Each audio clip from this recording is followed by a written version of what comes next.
Buenas tardes a todos. Es un placer para mí intervenir presentando este libro estupendo que ha preparado Susana Martín Zafora sobre la figura de María Goyri.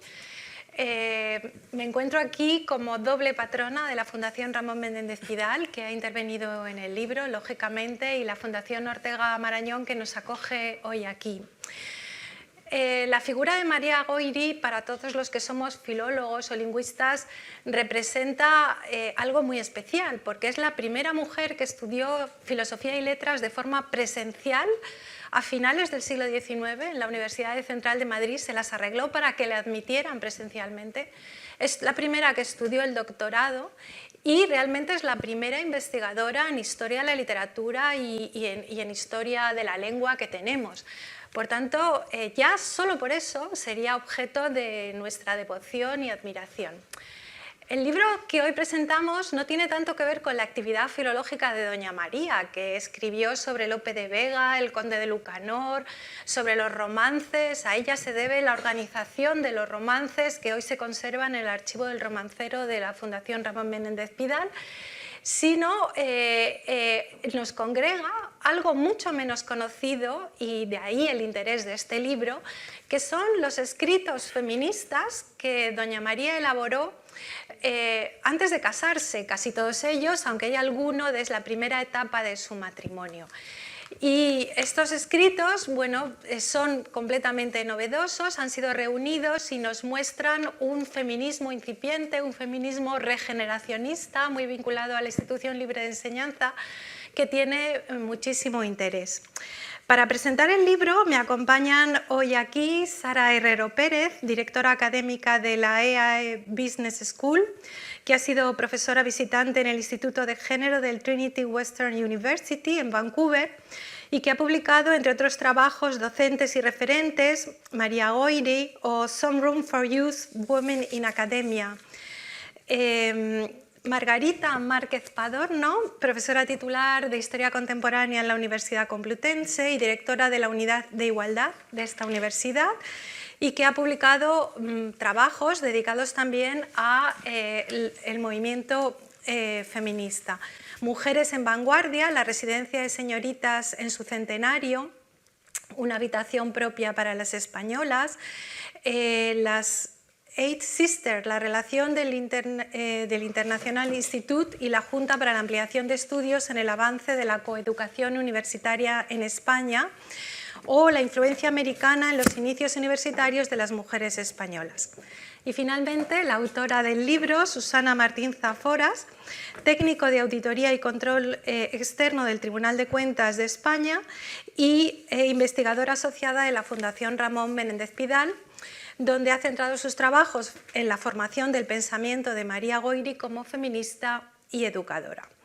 Ha colaborado en la organización de la exposición María Goyri Abriendo Camino, que se celebró en el año 2023 en Matadero, en la Casa del Lector en Matadero, y ha participado junto a Jon Juaristi también en la conferencia María Goyri, Regeneracionismo y Pedagogía. Por tanto, vamos en primer lugar a presentar un poco la figura de María Goyri. Sara, ¿nos puedes hacer un pequeño perfil biográfico de María Goyri? Claro que sí. Muchas gracias, Inés. Muchas gracias a todos. Bueno, pues hoy tengo la responsabilidad de hablaros de una figura que a mí personalmente me ha cambiado la vida. La autora, Susana, ya lo sabe, Margarita, que es gran amiga también. Y es una figura excepcional que nació en la España de la Primera República y la Restauración en 1873, que pasó algunos años de su infancia en el País Vasco, en la localidad costera de Algorta, y que después vino a vivir a Madrid con su madre. María Goyri fue hija natural de Amalia, y en Madrid vivieron en la calle de Príncipe, a tiro de piedra del Teatro Español, que tanto les gustaba frecuentar, y en pleno centro de Madrid. Probablemente allí escuchó algo que le marcaría su vida, que fueron los romances. Pues coincidiendo con la muerte de la reina consorte, pues se cantaba por las calles de Madrid, ¿no?, el romance que lloraba la muerte de la reina. ¿Dónde vas, Alfonso XII? ¿Dónde vas, triste de ti? Voy en busca de Mercedes. Bueno, los estudios de María desde muy pequeña estuvieron dirigidos por su madre. Ella hizo lo que ahora decimos esto del homeschooling, pues María hizo homeschooling y de una manera muy estructurada. La madre era una persona también de fuerte carácter y de mucha determinación, que bueno, pues enseguida enseñó a su hija bueno, pues, muchas disciplinas, pero la gramática fue lo que llamó más la atención de María joven. Y aparte de estudiar en casa, María frecuentó el gimnasio, algo que probablemente era inusual para una niña de finales del 19, y clases de pintura, donde compartió esas sesiones pues, con chicos que probablemente pues, le ayudaron después a lidiar mejor en esta experiencia universitaria que luego, si tengo oportunidad, pues detallaré. Muchos títulos antes del paso por la universidad consiguió María. Pasó por la Academia para la Enseñanza para la Mujer, formada por Fernando de Castro, por el Colegio de Maestras, en fin, varios títulos antes de pasar por la universidad. Y el estudio, como no podía ser de otra manera, le colocó cerca del que fue su gran amor, Ramón Menéndez Pidal. Cuando se conocieron, ella preparaba una edición crítica del Conde Lucanor y él escribía su tesis doctoral sobre don Juan Manuel. Así que, pues, encontrarte, no sé cuál es la probabilidad de encontrarte en la vida una persona tan afín, pero ella tuvo la suerte y pasó. Así pasaron toda una vida, de la juventud a la vejez, como decía Menéndez Pidal, mano a mano, en despachos contiguos, en el acopio y la recopilación del romancero. Tuvieron 3 hijos, se casaron en 1900, tuvieron 3 hijos, Jimena, que nació al año del matrimonio, tuvieron un segundo hijo que desafortunadamente murió cuando tenía nada más que 4 años y bueno, pues desoló, como no puede ser de otra manera, al matrimonio, y un tercer hijo, Gonzalo, que llegó al mundo algunos años después. Los hijos y el matrimonio, esta pareja que se llamó pues, el matrimonio Curie de las letras españolas, ¿no?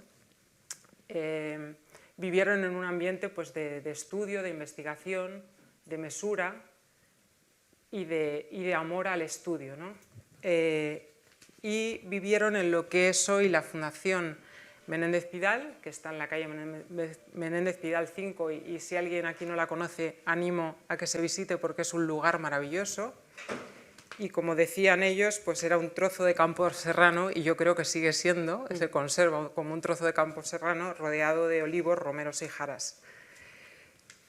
Pero más allá de los datos biográficos que os acabo de compartir, me gustaría reseñar lo que yo considero que hace excepcional a esta figura, a María Goyri, ¿no? Por un lado, su paso por la universidad, y pongámonos en la piel de una niña o chica de 18 años que tiene que llegar a un lugar donde no hay una sola mujer y donde el bedel, y aquí está, por ahí está mi hija que tiene la misma edad, que el bedel la tiene que acompañar al despacho del decano, y que del despacho del decano tiene que ir de la mano del catedrático que va a dar la lección a escucharla sentada en la primera fila siendo la única mujer. Entonces, la determinación de alguien de aventurarse a hacerlo, pero de continuarlo durante 5 años, realmente es muy meritorio. Es excepcional María porque alzó su voz y defendió los ideales feministas en un momento donde se decían cosas sobre la mujer, pues como que eran unos animalitos de cabellos largos e ideas cortas, que se recuerda en tu libro, que el cerebro era más pequeño que el del hombre y por tanto inferior en capacidades, que las mujeres dedicaban tanta energía a sus órganos reproductivos que no tenían energía para desarrollar sus habilidades intelectuales. Bueno, se decían estas cosas, y posiciones un poquito avanzadas decían que la mujer bueno, se debía educar mejor en familia porque una mayor instrucción era poco femenina y fuente de inmoralidad. Así que en este contexto pues debemos situar esta hazaña. María alzó su voz en el tema del feminismo también con 19 años, cuando asistió al Congreso Pedagógico que se celebró en Madrid en 1892, y ahí defendió con energía y con determinación el derecho de las mujeres a estudiar, pero también y sobre todo a poder ejercer profesiones, y los escritos feministas que, pues que Susana ha recopilado en este libro y que contextualiza en el libro que presentamos hoy. También me gustaría reseñar como excepcionalidad que desarrolló una carrera académica plena, en el sentido de docencia, en el sentido de investigación y en el sentido de gestión. Y asimismo también desarrolló cargos de gestión, colaboró con el Vecino International Institute para la concesión de becas a mujeres españolas que gracias a ellas consiguieron viajar a Estados Unidos y realizar una estancia internacional allí, algo también absolutamente heroico, pienso, para la época. Y también es excepcional María por su pedagogía, porque siguiendo los principios de la Institución Libre de Enseñanza y lo que ella había aprendido, la lección magistral pasó en segundo plano, el alumno era el protagonista de su propia enseñanza y la formación estética y la actividad deportiva era también, es decir, se consideraba una educación integral y no solamente en lo que se refería a la formación. Y sin más, espero no haberme extendido demasiado, me gustaría pues, que Susana, si es posible, que nos contaras un poco cuál es el propósito de tu libro y qué es lo que cuentas en él. Muchas gracias, Sara.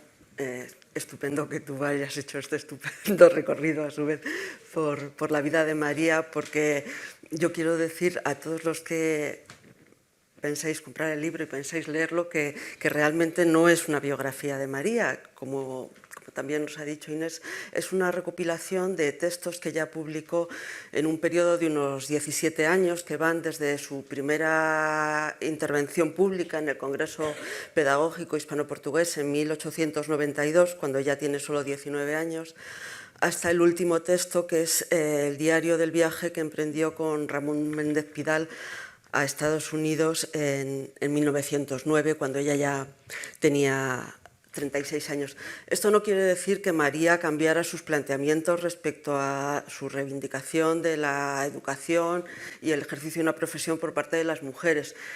Lo que pasa es que a partir de este momento los orientó de otra manera más concreta, sobre todo a través de la pedagogía y de su propio ejemplo como mujer que desarrollaba una profesión. Si tengo ocasión al final de esta charla, haré mención a alguna anécdota de la última etapa de su vida en la que vemos que efectivamente María fue siempre consciente de estos principios. Elegí este título, El feminismo regeneracionista, por varias razones. En primer lugar, porque María estuvo ligada a una serie de instituciones que consideraron que la educación de la mujer era un motor para la regeneración de España. Ella fue alumna de la pionera institución Asociación para la Enseñanza de la Mujer, fundada por Fernando de Castro en 1870. Allí existía una escuela de institutrices, pero en 1878 se creó también una escuela de profesoras de comercio, que es donde se matriculó por primera vez María. ¿Qué significaba esto? Algo que era muy novedoso. Lo que pretendía la asociación era formar a las mujeres para que pudieran ejercer una actividad laboral en establecimientos mercantiles, comerciales, ya fueran establecimientos familiares o bien como empleadas. Decía la memoria de la asociación, porque en todas las clases sociales hay bienes que administrar y conviene que las mujeres estén formadas, no solo formadas, sino que tengan ocasión de trabajar en estos ámbitos. Fernando de Castro, el fundador de la asociación, Fue rector de la Universidad Central, muy ligado a la Institución Libre de Enseñanza, y es a través de la asociación como María entra también en contacto con los principios de la institución, con las que colabora en la organización de las colonias de verano y en general en las actividades.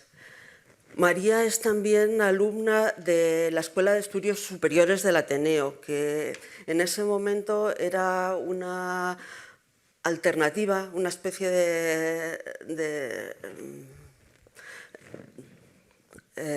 doctorado paralelo. O sea, allí ella se matricula en la cátedra de Menéndez Pelayo sobre los políglotas españoles y de esa manera entra en contacto con hombres y mujeres intelectuales de la época.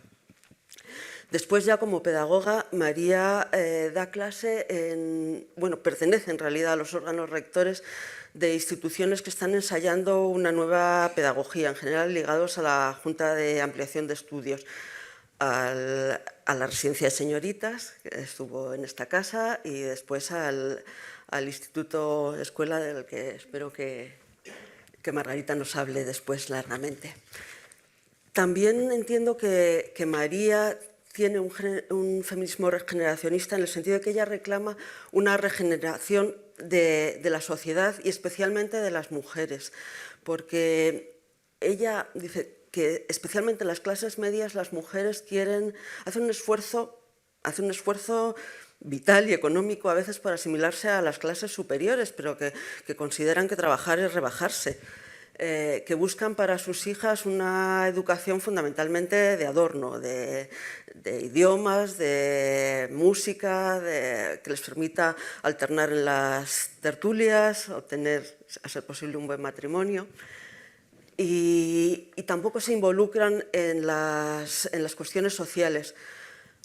Para María fue un gran referente Concepción Arenal, y ambas entienden que las mujeres tienen también una labor que realizar frente a la sociedad.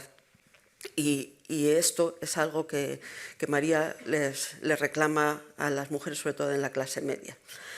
Y por último, creo que el feminismo de María es regeneracionista porque ella, más que las mujeres de generaciones anteriores, está convencida de que esta regeneración de la sociedad es posible.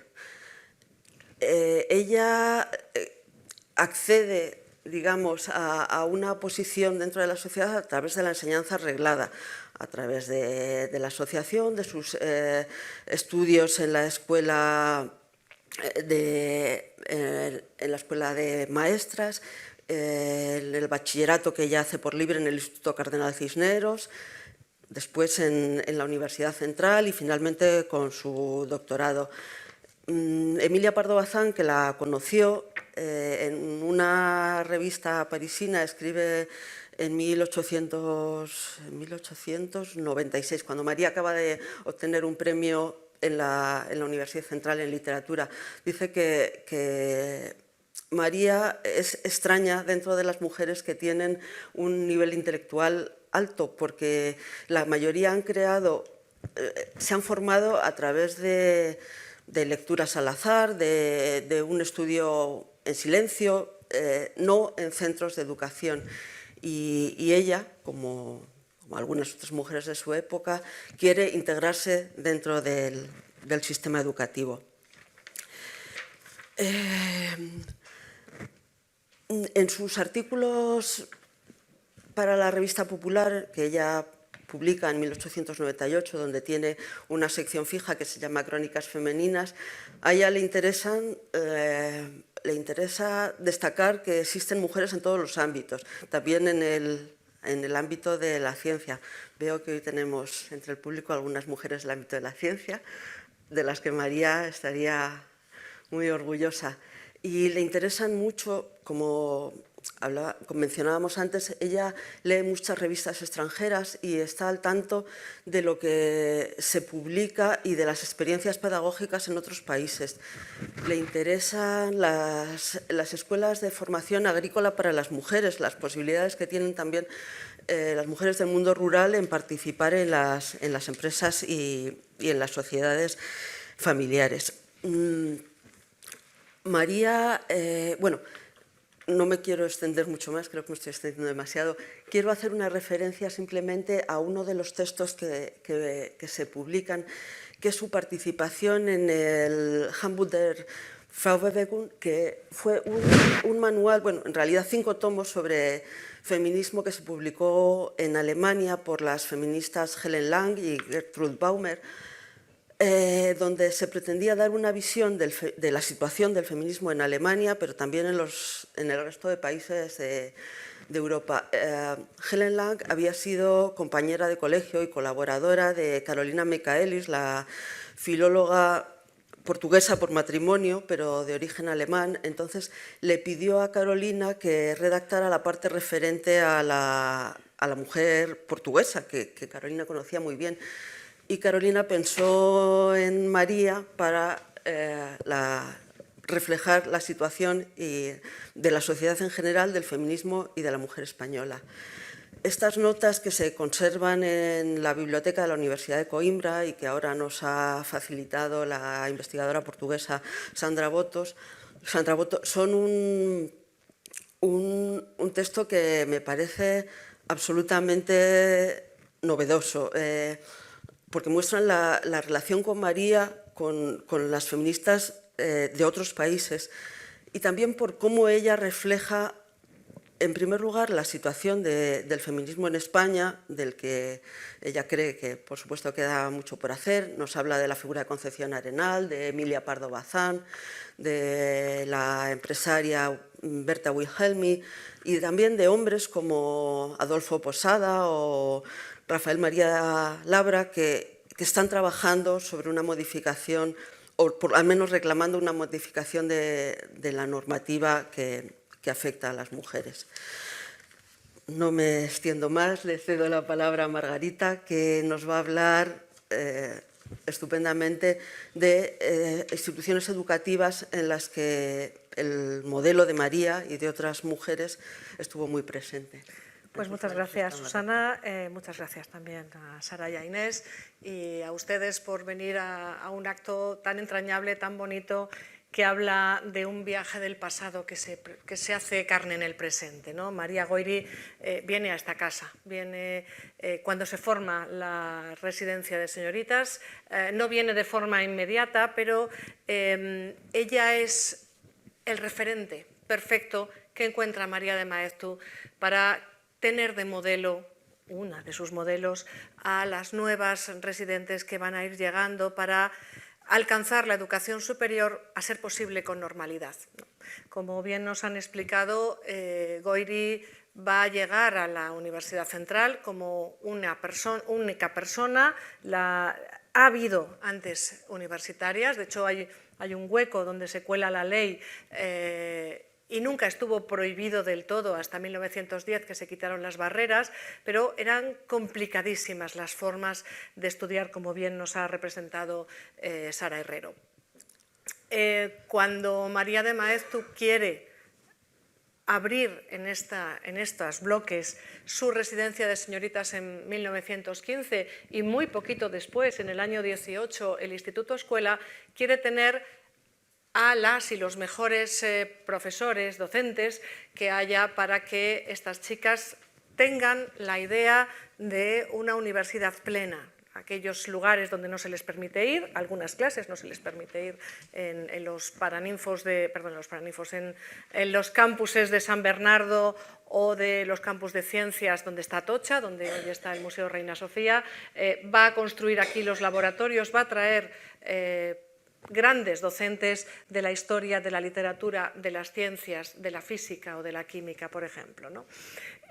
María, como digo, es el referente perfecto y no solo para ellas, también para ellos.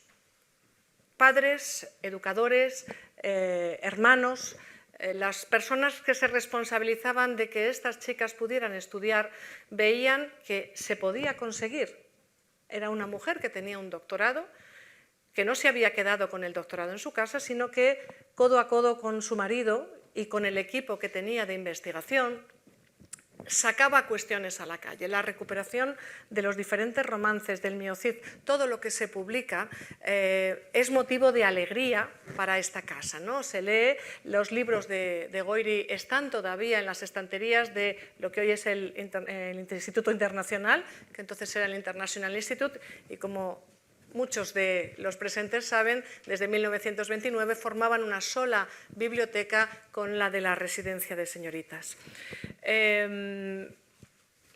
La regeneración de la que habla Susana, de la que hablan los textos de María Goiri, es un proyecto muy personalizado. Quizás si lo proyectamos al presente tendríamos un problema, porque en regeneracionismo pensaban todos los intelectuales, bien fueran de la órbita de la Institución Libre de Enseñanza o el mismo titular de esta casa, José Ortega y Gasset, cómo hacer una sociedad mejor a través de la educación, ¿no? De hecho, si hablamos de feminismo, veremos cómo la línea feminista que escoge España no es tanto el sufragismo, que por supuesto existen sufragistas y Clara Campoamor probablemente es la que más conocen ustedes, sino como la idea de eduquemos en sociedad en igualdad para que haya un momento en el que el voto sea posible de forma igualitaria para todas y todos, ¿no?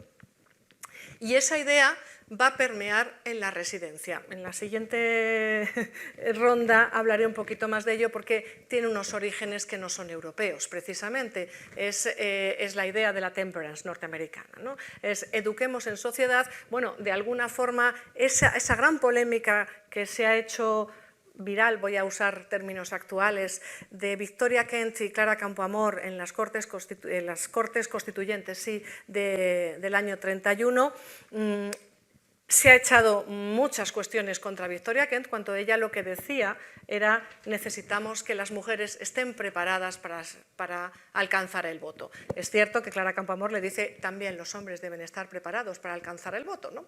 Pero es un diálogo, un debate de altura, ¿no? Y no nos olvidemos que esas votaciones que quedan, gana el voto de la mujer por unos cuantos votos más, no es lo único que se vota. A mí me gusta mucho decir que también se vota la mayoría de edad en el voto para hombres y mujeres, ¿no? Donde lo que se quiere es que sea mucho antes de lo que se vota finalmente, que son los 23 años, así que hay muchas personas que no tenían nada en contra de que las mujeres votasen, pero sí tenían mucho en contra de que se votase a los 21 años, porque robaba mucho voto a la juventud que estaba en la recién proclamada república, ¿no? Bueno, quitando estereotipos, me vuelvo a lo que significa la regeneración, que como bien han dicho, María Goiri pertenece a una generación muy anterior a la de María de Maeztu. No es de la generación del 14, donde ya tienen aprendidos por lo menos la europeización como vía de solución a los males de España. Tampoco es del año 98, como puede ser Carmen Baroja, ¿no? Una mujer también muy echada para adelante, o como María Lejárraga, ¿no? Viene de antes. Lo ha pronunciado bien Sara Herrero, de la Primera República Española, cuando al final del comienzo de la Restauración, cuando todavía hay esperanzas de una armonía que al final no se va a dar, ¿no? ¿Qué deciden todas estas intelectualidades de las que bebe María Goiri en la calle, en el teatro?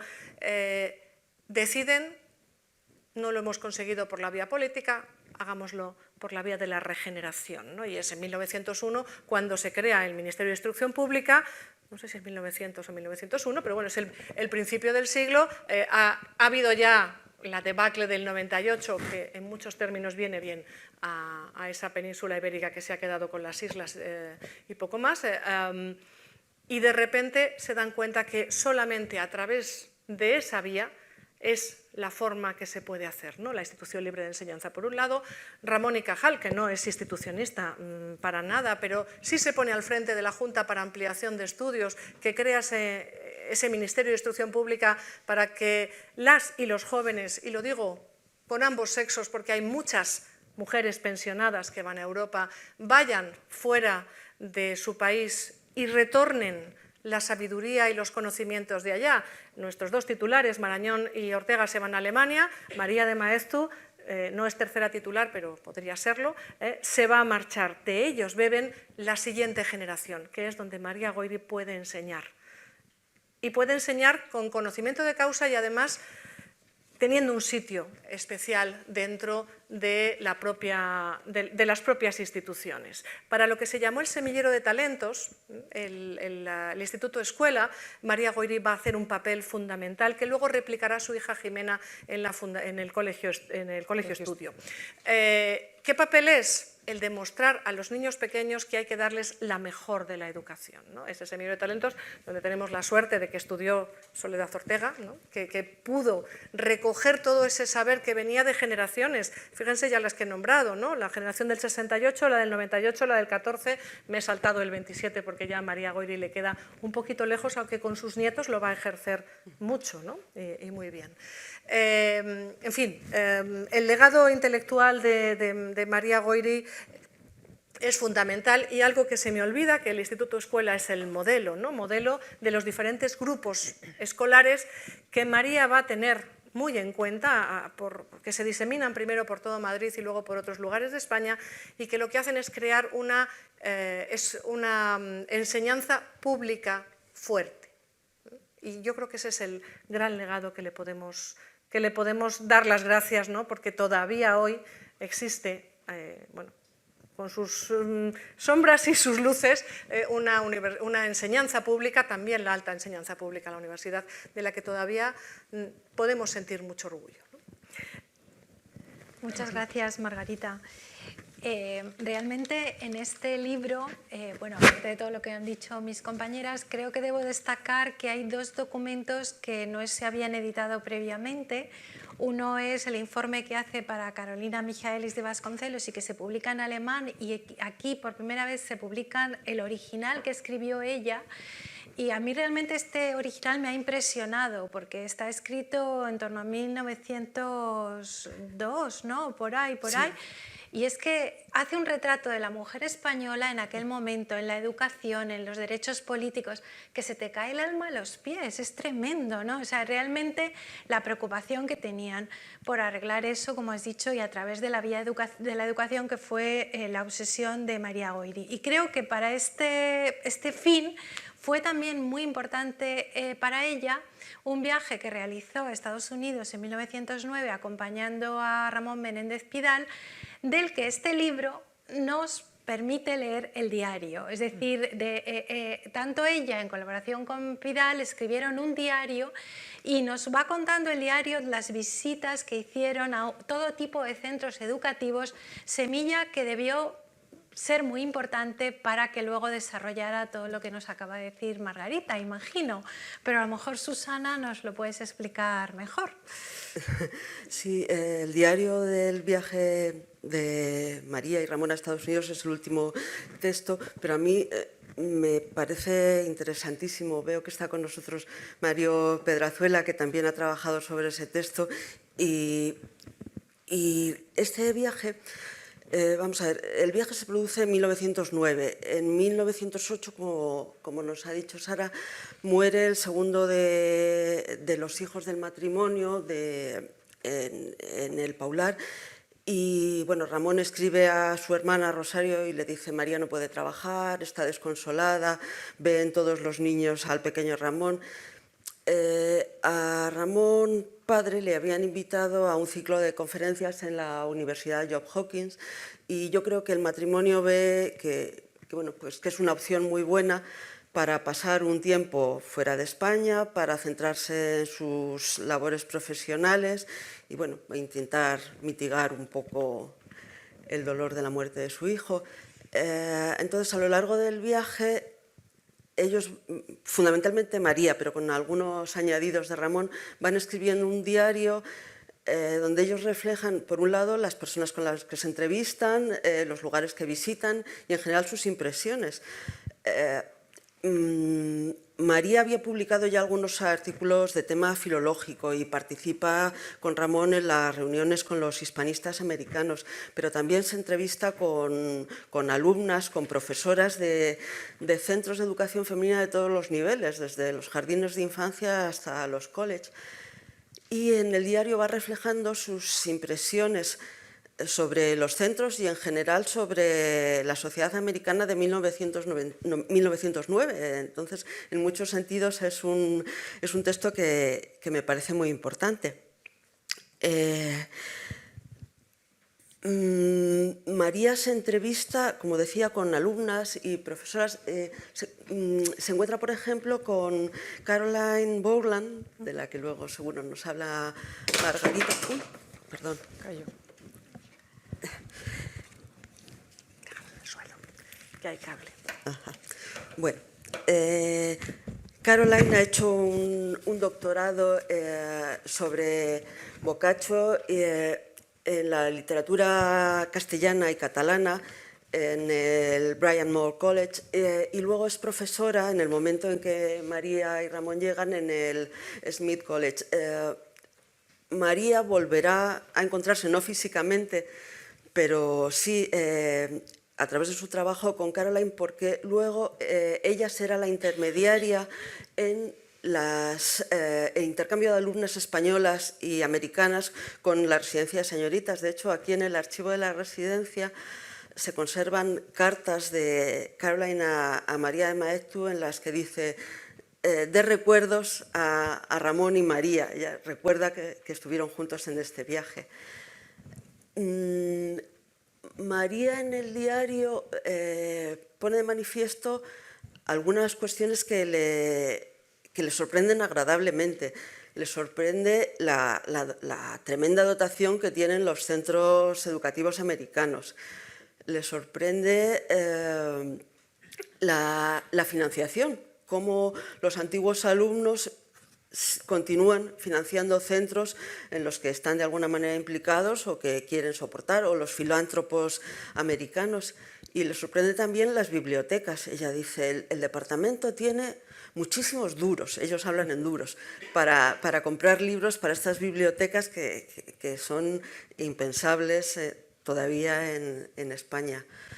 Y luego hay otros aspectos que les sorprenden no tan positivamente. Ella es una convencida de la coeducación, en este sentido está absolutamente en la línea de la institución, y se encuentra con que en Estados Unidos no es una cosa que esté tan clara, que así como los colegios de los estados más al oeste, de Michigan, por ejemplo, sí tienen implantada la coeducación, en el este no son nada partidarios, consideran que disminuye el rendimiento de los alumnos, que es mejor que haya centros separados. De hecho, hay prestigiosas universidades que tienen en paralelo una universidad masculina y otra femenina. Les sorprende también la importancia que se da a los deportes. Cómo hay estudiantes que viven esencialmente para el deporte hasta el punto de que se llega a prohibir el deporte en algunas universidades porque los alumnos se matriculan exclusivamente para jugar en los torneos. Y le dice a su madre en una carta una cosa muy curiosa, que es la importancia que sobre todo las alumnas dan a las labores de, podríamos decir, de beneficencia, la participación en no sé, eventos que se organizan para recaudar fondos con fines benéficos. Ella dice, da la sensación de que les interesa más esta labor benéfica que la instrucción. En fin, el texto creo que es realmente interesante. El diario en sí, lo que he hecho es intercalar en él fragmentos de la correspondencia que María mantiene con Amalia Goiti, con su madre, porque Amalia se ha quedado en España al cuidado de la pequeña Jimena, pero madre e hija tienen una correspondencia casi diaria. Se cuentan todo lo que han visitado y a su vez Amalia le da noticias de España y es un complemento perfecto al diario. Ahora le voy a ceder la palabra a Sara, que conoce... a Margarita, que nos va a hablar los Es por un tema temporal, Sí, ¿no? sí, sí, sí, No hay ningún ego. Disculpe, a Margarita, que conoce perfectamente los college americanos y en concreto los dos que he mencionado y que tiene mucho más que aportarnos. Bueno, no, mucho más no. Yo creo que además esta jornada tiene que ser el estupendo aperitivo para que todos ustedes vayan corriendo a leer este libro que tiene unas lecturas magníficas, ¿eh? Se hace muy fácil, especialmente con esta introducción, ¿no? Porque yo creo que le faltaría un perfil biográfico, pero Susana sabía perfectamente que iban a venir aquí y lo iban a ver, ¿no? También, por cierto, la Fundación Menéndez Pidal tiene una biografía abierta y online tanto de Ramón como de María, que son deliciosas, ¿no? Que uno se encuentra muy bien leyéndolas y entonces uno puede ir directamente al estudio que ha hecho Susana y a los textos que en su momento escribió María sobre feminismo, como bien dice, antes de que el feminismo fuera feminismo en España, ¿no? En los primeros años de su etapa intelectual. Bueno, describir los colleges americanos es una función muy necesaria precisamente para entender por qué la coeducación no se lleva en el este, la Nueva Inglaterra de los Estados Unidos, ¿no? Cuando María de Maeztu abre la residencia de señoritas, la abre, por supuesto, como residencia de estudiantes, sección señoritas, al igual que hay una residencia de estudiantes, sección universidad, que son los chicos, ¿no? Los que se han ido a los altos del hipódromo, allí donde hoy está la residencia de estudiantes. Sin embargo, María no va a hacer ese mismo modelo y no lo hace porque tiene, por supuesto, por sus becas, sus pensionados en Europa, ha conocido la educación en los grandes lugares donde la educación se daba, ¿no? En Gran Bretaña, en Alemania, en Francia y, si no me equivoco, en Bélgica y Suiza. Pero ha hecho algo más. Ha sido dar clase en el International Institute, que se abre desde 1903. Ella empieza en 1913 y entabla relación con las norteamericanas que han estado en estos colleges y decide en 1915 que el idioma siguiente que tienen que aprender al propio va a ser el inglés. Además sabrán francés también, pero tienen que defenderse en inglés. Y pide, y así lo demuestran las estadísticas que la directora del Instituto Internacional, Pilar Piñón, en su magnífica tesis, que ahora va a ser libro, lo pone, como las pensionadas de la Junta para Ampliación de Estudios son mucho más las que viajan a Estados Unidos que ellos, que de alguna forma son reticentes y, salvo en el periodo de la Primera Guerra Mundial, lógicamente no iban a ir a estos campos de batalla donde estaba en ese momento Alemania contra Francia, especialmente, sino que son los pocos momentos en los que escogen Estados Unidos. Casi siempre van hacia allá y son ellas, probablemente por una influencia muy lógica que es esa hermandad, por eso yo la llamé la octava hermana, porque hay una sororidad, como ellos llaman, porque para nosotros la hermandad tiene la raíz misma entre hermano y hermano, para ellos no es, para Norteamérica no es lo mismo sister que brother, ¿no? No hay una fraternity, ellas llaman la sorority, que se hace entre estos colleges. ¿Por qué están disgregados? Porque no las admiten.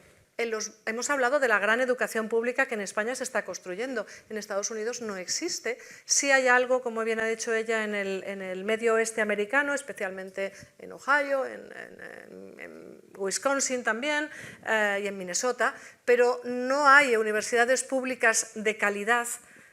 ¿Qué es lo que quieren hacer las grandes familias que mandan a sus hijas a los colleges, ¿no? a las universidades? No las admiten en ningún lado. De hecho, los títulos de Harvard para mujeres, hasta muy entrado, bueno, hasta las 3 últimas décadas del siglo XX, no se dan como Harvard, se dan como Radcliffe, que es el college que en un principio no era el de chicos y el de chicas, era que Radcliffe se crea como se crea Vassar o como se crea Smith College o bueno, pues lo que hacen las 7 hermanas. Hay más colleges, pero estos son especialmente elitistas en cuanto a exigencias, ¿no? Las mujeres preparadas en estos colleges, pues yo voy a nombrar a 2 que probablemente sean las grandes secretarias de Estado que ha tenido los Estados Unidos. Madeleine Albright y Hillary Clinton vienen de estos colleges. Mary Louise Foster venía del MIT, fue licenciada en Chicago y brilló en Smith College, ¿no? Es decir, son colleges pequeñitos donde se hace mucho deporte, donde también se hace mucha vida al aire libre, pero se estudia mucho y muy duro con muchas ayudas. El viaje que María de Maeztu va a hacer en 1921 no es el primero que se hace, es el de María Goyri. Ella le ha abierto los ojos para cuando María de Maeztu va a esta gira triunfal por los Estados Unidos, por estos colleges, y va también al oeste a ver las universidades de California. Bueno, Michigan es Midwest. No, yo hablo del oeste del todo, ¿no? Ella ya tiene un antecedente y aunque hace un meritorio viaje junto con José Castillejo también, Federico Dionís se lo prepara en Nueva York, pero la idea que le da María Goyri es vamos a explorar y vamos a ver. Y a María no le parece nada mal la disgregación que ninguna norteamericana quiere para siempre. Susan B. Anthony, que es la gran feminista, que ella sí es sufragista por el voto, ella va a decir esto es temporal, ¿no? Frances Willard también lo va a aseverar, pero no ven la forma de que puedan competir en una liga de la hiedra, como llaman ellos, al Ivy League, a los grandes centros universitarios donde las mejores cabezas pueden dar, y esto es lo importante, las mejores legisladoras médicas y mujeres que puedan hacer en igualdad esta sociedad, ¿no? Entonces, eso es lo que pasa en estos momentos. Hay un cruce del Atlántico de norteamericanas en España y a españolas también en Norteamérica, primero en paz, pero después en guerra. Primero con la Segunda Guerra Mundial, con la Guerra Civil Española y la Segunda Guerra Mundial, se van y un estudio que está por hacer todavía, lo digo por si por aquí hay algún doctorando o alguna doctoranda, es ver cuántos departamentos de español nacieron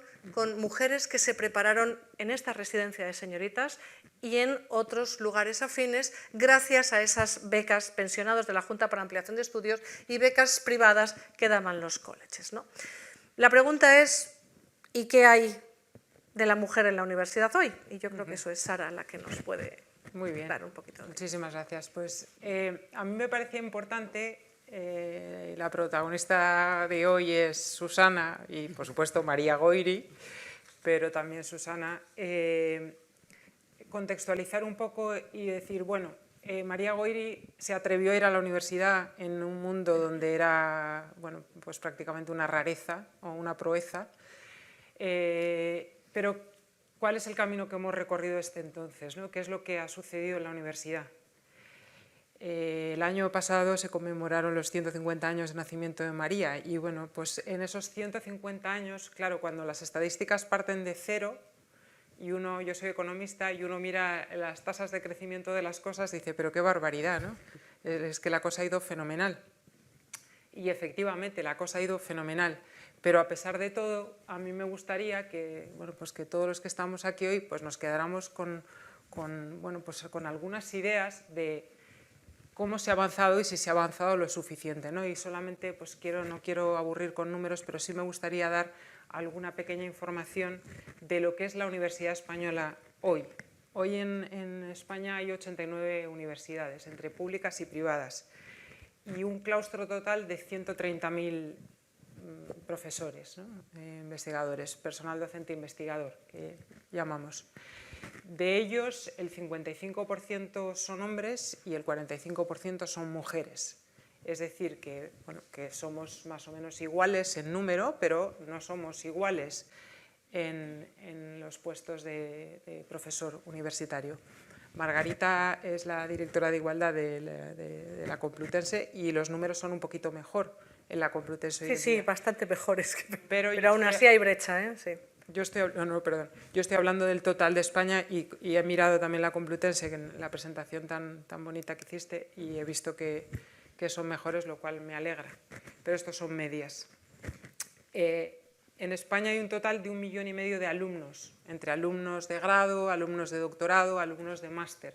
Ahí sí que hay más mujeres que hombres. Pasa lo mismo con los cursos de doctorado. Hay más chicas matriculadas que chicos matriculados, ¿no? Es decir, que por una lógica natural el paso de los años va a hacer que ese 45% que tenemos hoy en día de profesores, pues por una cuestión natural, ¿no? vaya por una cuestión natural y de razonamiento. Y también me gustaría señalar que, como pasa mucho en otros sectores de actividad o en todos los sectores de actividad, a mayor rango jerárquico, menor presencia de mujeres. Pues pasa lo mismo si miramos los catedráticos que hay en España, y aunque la evolución es lenta pero segura, porque ahora hay un porcentaje de 25% de mujeres catedráticas respecto al resto que son hombres, ¿no? Pasa exactamente lo mismo con los rectores de las universidades, aunque no hay estadísticas sobre esto, pero en un recuento un poco manual que he hecho, aproximadamente en España ahora mismo en estas 89 universidades hay 20 mujeres rectoras, con lo cual, pues bueno, aún falta mucho.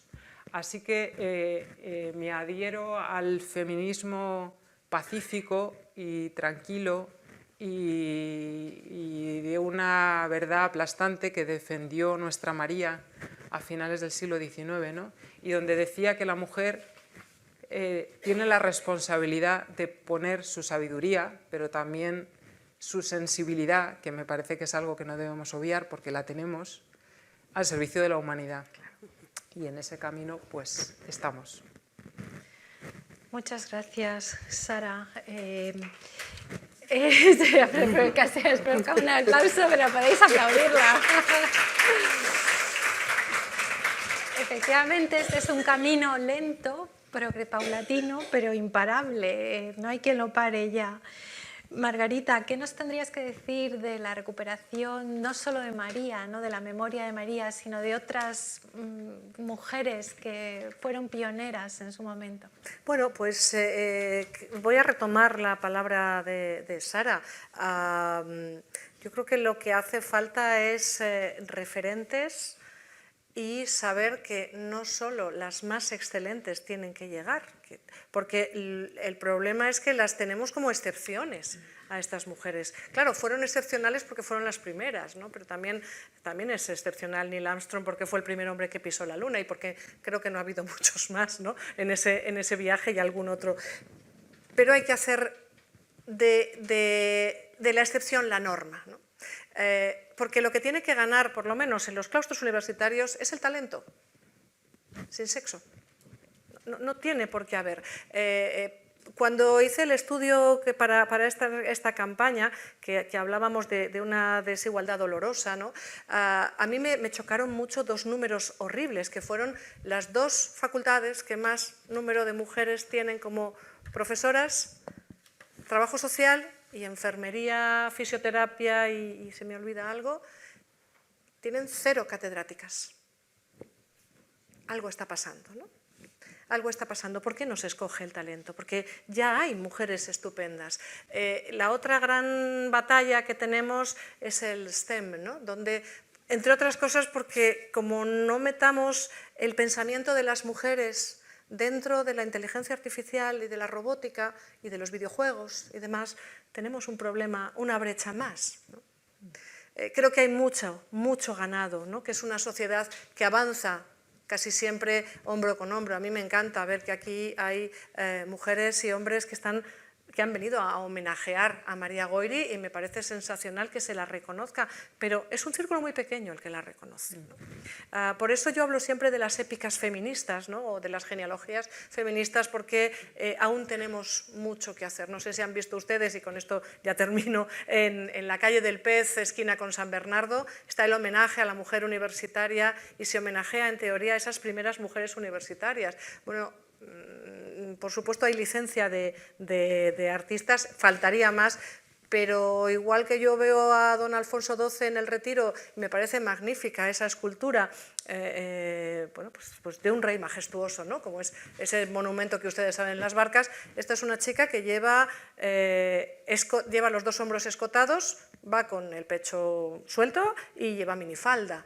Y se supone que es una mujer de 1900 y poco, porque homenajea a esa Concepción Arenal que dice la leyenda que fue vestida de hombre, no iba con capa, pero estaba ahí yo no la veo como tal. Es decir, si yo no la veo y conozco la historia, ¿cómo la van a ver las niñas que van al instituto que está allá al lado y sentirse referentes y decir, aquí tenemos a alguien a la que yo quiero seguir, pero ya sin bedeles por los pasillos, ¿no?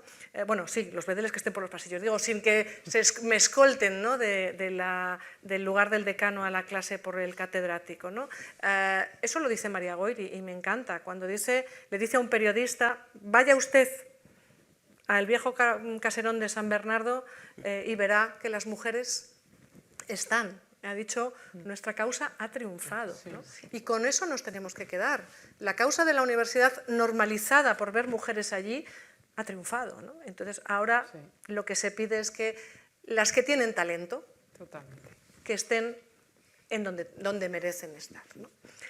Y bueno, solamente pues me queda darle la palabra a Sara para que hable de algo tan personal como es la huella que le ha dejado María Goyri con ese romance del príncipe Don Juan, ¿no?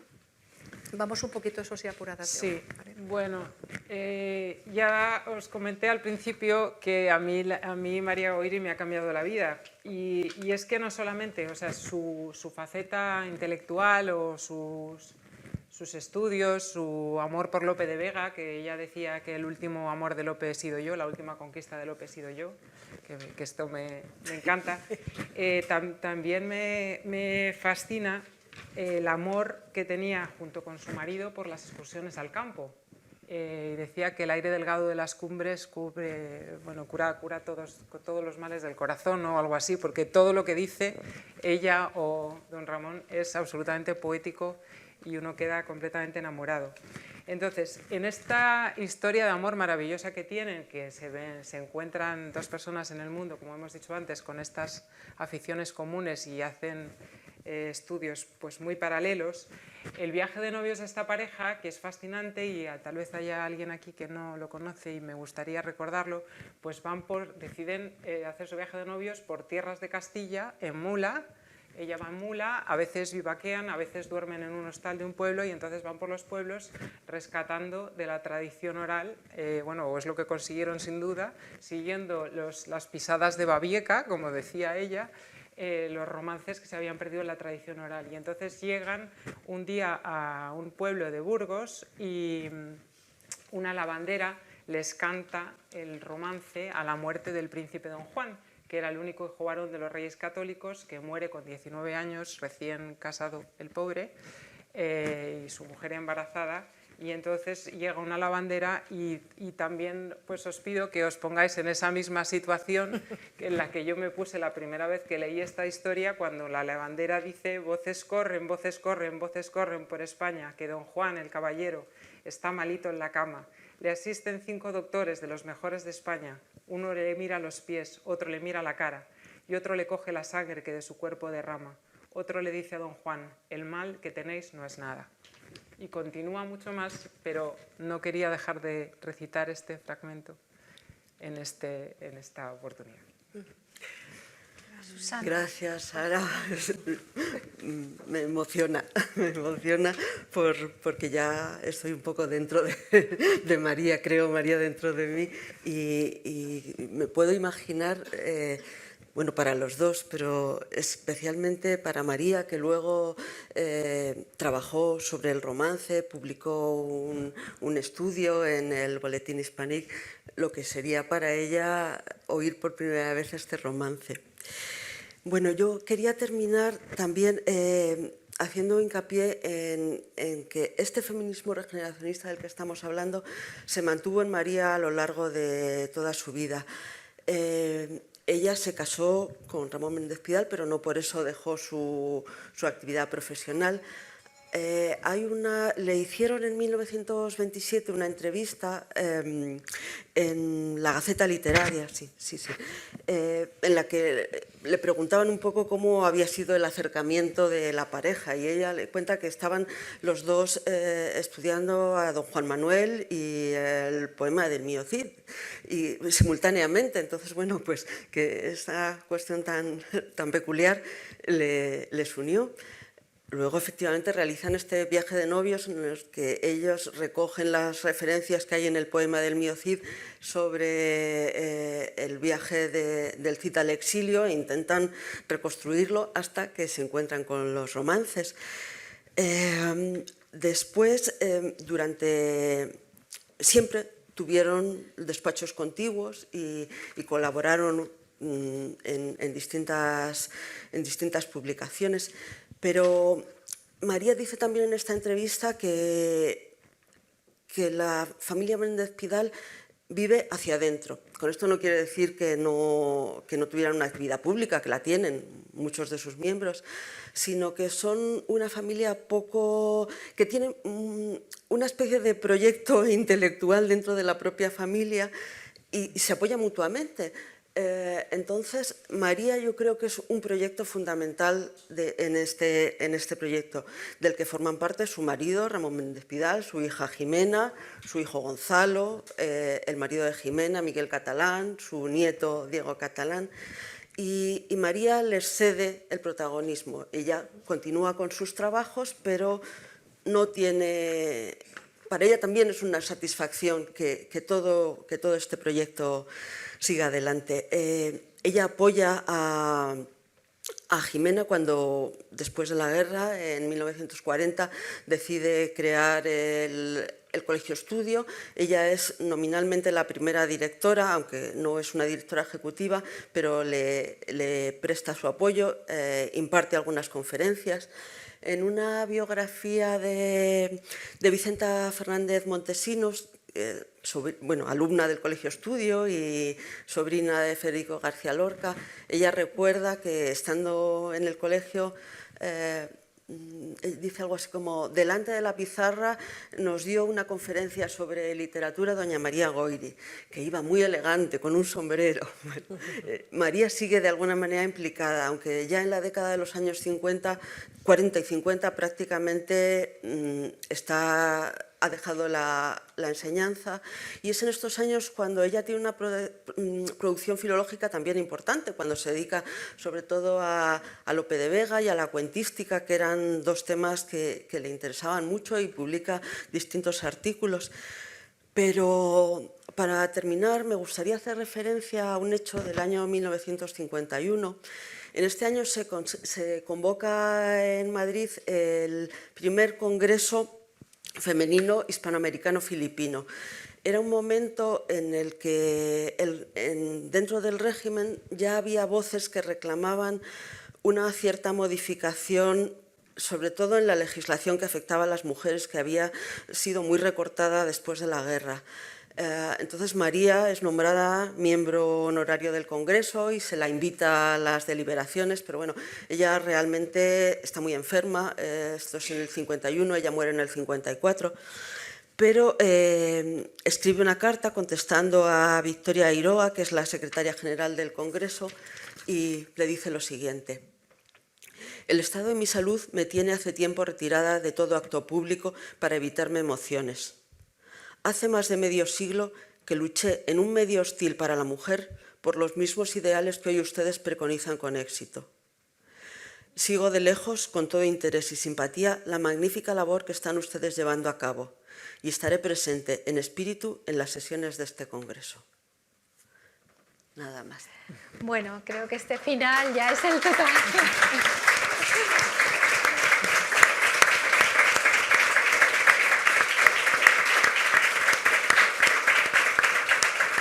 Creo que con estas palabras de María, creo que podemos dar por clausurado el acto y no hace falta mayor glosa. Gracias a todos por haber asistido. Muchas gracias. Muchas gracias. Gracias.